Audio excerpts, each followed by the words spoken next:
Welcome back, grade 11s. It's week 2 of our English lockdown lessons. Before we start with the lessons for this week, a reminder. If you need me for anything, even if it's not English, you can contact me via one of the platforms that you see mentioned on this slide. This week, you're going to be writing a narrative essay. This would normally be done in term 3, but lockdown has changed all of our original plans. I have posted on Edmodo the rather lengthy task sheet. Please make sure that you can see it. It's not necessary to print all of the pages, so don't worry if you do not have access to a printer. You will also need pen and paper for your brainstorming, for your planning, for jotting down all of those brilliant ideas that you're going to have. And then a dictionary. I don't mind if you use an online dictionary as long as you are checking your spelling. And of course, as with the previous essay that you wrote, it must be typed because you're going to submit it on Turnitin. Before you settle down for today's lesson, I would like you to have an overview of what you're going to do this entire week. We have 4 lessons together, Monday, Wednesday, Thursday, and Friday. I have divided the writing of this essay into 4 segments. Today, I would like you to understand what it is that you're going to be writing. You will see that I have headed it dystopian fiction, so we're just going to revise what that means. Today I would also like you to select a topic. On Wednesday, in our second lesson, I would like you to brainstorm that topic using the provided planning template. On Thursday, you should write your first draft, focusing on the story. On Friday, I would like you to revise and edit that draft, focusing on the grammar. As always, you are able to submit a draft to me for editing, and this time your deadline for your Word document will be 4 o'clock on Sunday, the 26th of April. The narrative essay that you write for me must be a dystopian fiction. In other words, set in a futuristic world, something similar to the world that you might have already read about or seen in books and films such as The Hunger Games or The Giver or The Maze Runner. They are very popular at the moment, and during this coronavirus pandemic, I think that this genre of writing and of movie making will become even more popular. Please turn first to pages 3 and 4 of your task sheet and go over what I have written there. And once you've done that, watch the video that will play on the next slide.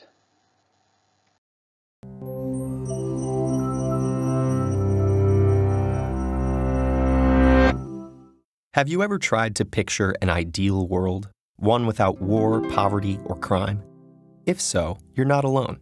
Plato imagined an enlightened republic ruled by philosopher kings. Many religions promise bliss in the afterlife. And throughout history, various groups have tried to build paradise on earth.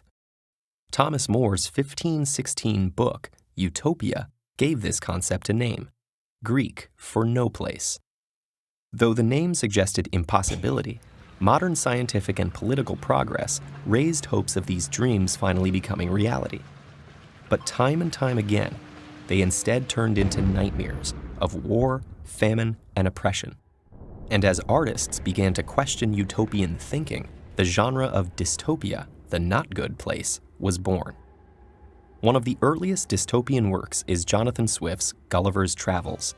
Throughout his journey, Gulliver encounters fictional societies, some of which at first seem impressive, but turn out to be seriously flawed. On the flying island of Laputa, scientists and social planners pursue extravagant and useless schemes while neglecting the practical needs of the people below. And the Huinum, who live in perfectly logical harmony, have no tolerance for the imperfections of actual human beings. With his novels, Swift established a blueprint for dystopia, imagining a world where certain trends in contemporary society are taken to extremes, exposing their underlying flaws. And the next few centuries would provide plenty of material. Industrial technology that promised to free laborers imprisoned them in slums and factories instead, while tycoons grew richer than kings. By the late 1800s, many feared where such conditions might lead. H.G. Wells' The Time Machine imagined upper classes and workers evolving into separate species, while Jack London's The Iron Heel portrayed a tyrannical oligarchy ruling over impoverished masses. The new century brought more exciting and terrifying changes. Medical advances made it possible to transcend biological limits, while mass media allowed instant communication between leaders and the public. In Aldous Huxley's Brave New World, citizens are genetically engineered and conditioned to perform their social roles. While propaganda and drugs keep the society happy, it's clear some crucial human element is lost. But the best-known dystopias were not imaginary at all. As Europe suffered unprecedented industrial warfare, new political movements took power. Some promised to erase all social distinctions, while others sought to unite people around a mythical heritage. The results were real-world dystopias where life passed under the watchful eye of the state, and death came with ruthless efficiency to any who didn't belong. Many writers of the time didn't just observe these horrors, but lived through them. In his novel We, Soviet writer Yevgeny Zamyatin described a future where free will and individuality were eliminated. Banned in the USSR, the book inspired authors like George Orwell, who fought on the front lines against both fascism and communism. While his novel Animal Farm directly mocked the Soviet regime, the classic 1984 was a broader critique of totalitarianism, media, and language. And in the USA, Sinclair Lewis's It Can't Happen Here envisioned how easily democracy gave way to fascism. In the decades after World War II, writers wondered what new technologies like atomic energy, artificial intelligence, and space travel meant for humanity's future. Contrasting with popular visions of shining progress, dystopian science fiction expanded to films, comics, and games. Robots turned against their creators, while TV screens broadcast deadly mass entertainment. Workers toiled in space colonies above an Earth of depleted resources and overpopulated, crime-plagued cities. Yet politics was never far away. Works like Dr. Strangelove and Watchmen explored the real threat of nuclear war, while V for Vendetta and The Handmaid's Tale warned how easily our rights could disappear in a crisis. And today's dystopian fiction continues to reflect modern anxieties about inequality, climate change, government power, and global epidemics. So why bother with all this pessimism? Because at their heart, dystopias are cautionary tales, not about some particular government or technology, but the very idea that humanity can be molded into an ideal shape. Think back to the perfect world you imagined. Did you also imagine what it would take to achieve? How would you make people cooperate? And how would you make sure it lasted? Now take another look. Does that world still seem perfect?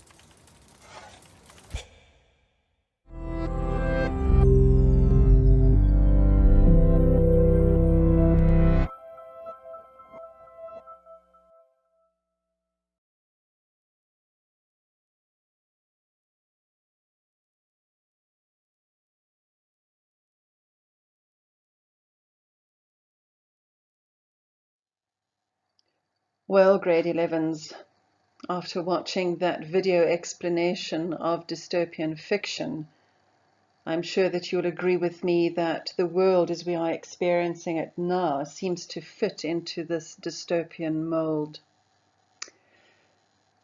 Now that you have a better understanding of this genre of writing, I would like you to read the novel summaries that are on page 5 of your handout. And when you've done that, have a look at the topic ideas on page 6 of the handout. I'm sure that there is something there that will resonate with you. And I would like you to try and narrow down your choices so that by the end of today's lesson, you have a good idea of what topic it is that you will select to write your dystopian narrative. Page 7 in the handout is a planning template. Use that to get your thoughts in order. It is your first planning, so don't worry too much if it doesn't go well. By the beginning of the next lesson, you will have decided on your setting, the conflict, your main character, your protagonist, and the main events that are going to happen in your essay of 500 to 600 words. Page 3 of your handout is very important as it gives you all the instructions, the parameters of your essay. For example, the setting is prescribed. It must be South Africa, but it must be South Africa in the future. And something quite dramatic should have happened. It could be a coronavirus pandemic, it could be nuclear war, it could be climate change, anything that would have caused huge changes in our country. It must be uniquely South African. So please don't write something about the vast ice landscapes of Antarctica, for example, because that would not fall within the parameters of your setting requirements. Your protagonist, your main character, must be someone similar to you in age. And that character must have some sort of conflict situation with a power group. It could be a despotic power government, it could be in terms of school education, it could even be in terms of social groupings, families. The antagonist must be someone from that power group. It could be human, or it could be someone or something with artificial intelligence. You could have a zombie, although I would really hate to read 40-something zombie essays, by the way. It's up to you. Remember, it's the future, so you're only limited by your imagination. There must be realistic dialogue in your essay. And dialogue is very, very important because in speaking, your characters reveal so much of themselves. So that dialogue needs to be authentic. A teenager speaking to a despotic leader would have a very particular way of speaking. Try and capture that in your essay. Your introduction needs a lot of work. It's the part of the essay that hooks your reader. If it's a bad introduction, people don't want to read your writing. So try and get something that is different, that is out of the ordinary, something that will really intrigue your reader and invite them to continue to the end of your essay. The conclusion needs to be satisfying as well. Of course, you may have a twist in the tale, something unexpected at the end, but you should be tying up all loose ends in that conclusion. And by now you're used to my advice that when you're writing, you should show and not tell. And for narrative writing in particular, that's probably the best advice that I can give you. So now that you know the instructions, it's time to get planning. It isn't compulsory to use this page to plan your essay, but it will certainly help you to get your thoughts into some sort of order. On the right-hand side, in those circles, you would write down ideas about your setting, the main conflict, and your protagonist. You are supposed to write down just words and phrases, not entire paragraphs. This is really just trying to capture your thoughts on paper. The block on the left-hand side is divided into 3 sections, and you should consider the first, second, and third sections for the beginning, the middle, and the end of your story. And then the small block on the bottom left-hand side would be for your other characters, possibly your antagonist, but who else will populate your story? It is only 500 to 600 words. Yes, I know that that might seem quite long, but it isn't. And you will struggle to write convincingly about a lot of people. So try for 2 or 3 main characters and stick to them. Yep, this picture should look familiar to you. It's one of the posters on the wall in my classroom. And I'm sure you haven't forgotten, but just in case you have, good writing is very, very hard work. It's lesson 2, and today is brainstorming day. You should have completed your planning page. Now you should turn to pages 8, 9, and 10. And there you will find quite detailed notes and tips on writing good introductions, how to flesh out your characters, and how to write convincing dialogue. Please read those very, very carefully and apply the points in those notes to your essay. Go back to that planning template. It's time to flesh out the ideas that you've captured on that page. The where of your story. Give me some more detail. If you're writing about the Kalahari Desert, for example, put a bit of description in there. What does it sound like, smell like, feel like? Who are the main characters? Give me some information that helps me to understand who they are and why they do what they do. And also, figure out that conflict. Make it believable. Yes, it's the future, but mankind won't change that much. We'll still fall in love, fall out of love, argue, we'll get anxious, we'll fear things. Use those emotions that you yourself have experienced for your characters in this dystopian fiction.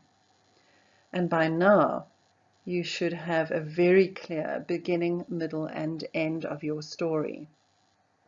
Good writers know how their stories are going to end when they start writing that introduction. Be a good writer. If you're feeling a little overwhelmed today, don't panic.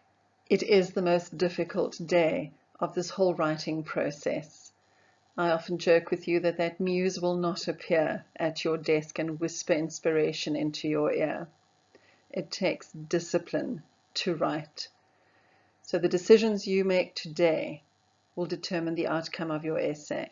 You've got to put your head down and write. Please be original. You might have seen a number of movies or read books with dystopian plots in them. I do not want to see any reworked plots. I want your writing, 100% authentic you. Nope, there's no dial-a-muse that you can contact when you feel you have writer's block. You're on your own. So put away all the distractions and write. It's lesson 3. By now you should have a wealth of material written down. It doesn't matter if it's a bit higgledy-piggledy on various bits of paper with lots of crossing outs, possibly even scrunched up pages tossed into the corner of your room. You've got the basics for your essay. Don't worry now too much about the grammar, the spelling. Focus on getting all those bits and pieces into one coherent essay on the page. Remember that you must have paragraphs. There should be topic sentences in those paragraphs. All that you know about good writing, you put into practice now. And once again, I remind you, show, don't tell. So many of you have come to me to ask for clarification on the show, don't tell principle. The best way to illustrate it is to show you this quote from Anton Chekhov. Drama students, you should recognize his name. Don't tell me the moon is shining.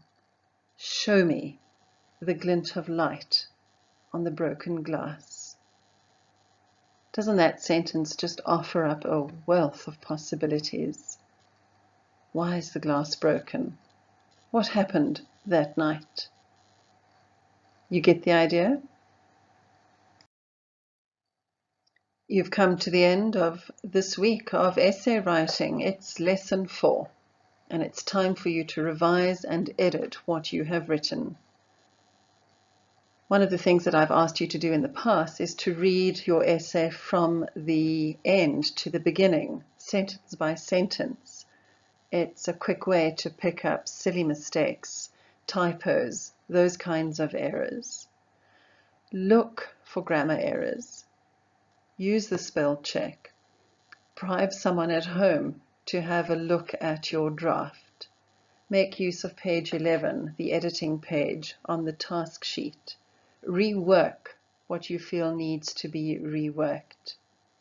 If you would like me to comment on your work, to edit it for you, then please have it emailed to me as a Word document by 4 o'clock on Sunday.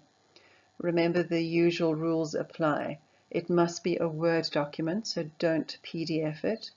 Wide margins, double line spacing, and Arial font size 12.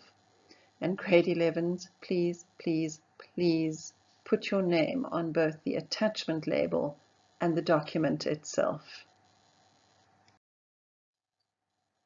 This is pretty much what it looks like to edit your work. Allow yourself to be annoyed by that little voice in your ear, checking and rechecking your work. It'll be worth it, I promise. It is always so useful to get a second opinion on your writing. You have become so invested in your characters and your plot that it's sometimes very difficult to see where you could improve your writing or what you should rewrite. I'm sure your parents would be open to a straight bribe.